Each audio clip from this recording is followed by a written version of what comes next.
জয় শ্রীকৃষ্ণ। নমস্কার বন্ধুরা। জন্ম হলে মানুষের মৃত্যু হবেই।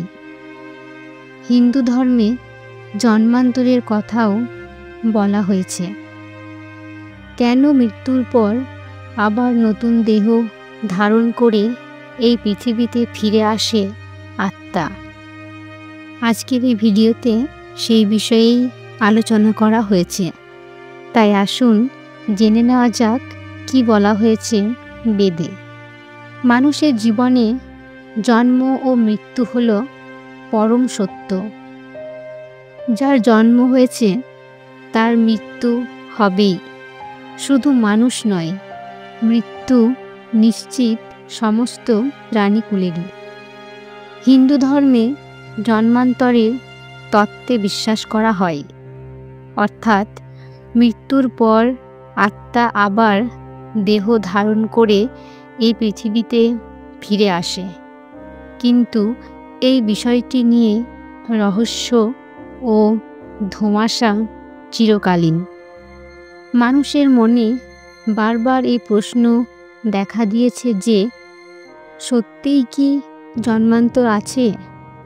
সত্যিই কি মৃত্যুর পর আবার দেহ ধারণ করে ফিরে আসে আত্মা? জেনে নেওয়া যাক এই বিষয়ে বেদ ও পুরাণে কি বলা হয়েছে। বেদের জন্মান্তর তত্ত্ব। যজুর্বেদে জন্মান্তরের প্রসঙ্গটি বিস্তারিতভাবে আলোচনা করা আছে। উপনিষদে বলা হয়েছে যে এক মুহূর্তেরও কম সময়ে অথবা সর্বোচ্চ 30 সেকেন্ডের মধ্যে আত্মা একটি দেহ ত্যাগ করে অন্য দেহে প্রবেশ করে। গরুড় পুরাণ অনুসারে 3 দিন 13 দিন, একটি মাসের 1/4 অথবা গোটা একটা বছর, এই সময়ের মধ্যে আত্মা আবার নতুন দেহ ধারণ করে। যে আত্মা আবার দেহ ধারণ করে না, সেই আত্মা হয় পিতৃলোক আর নয়তো স্বর্গলোকে চলে যায়, আর নয়তো তারা উদ্দেশ্যহীনভাবে ঘুরে বেড়ায়। যেসব কারণে আবার জন্ম নেয় আত্মা।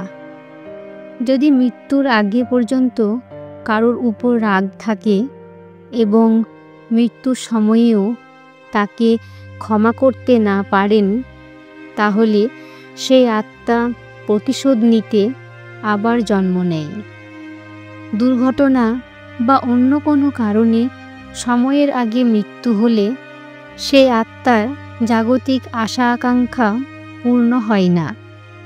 এই ধরনের আত্মারা নিজেদের অতৃপ্ত কামনা পূরণ করতে আবার জন্ম নেয়।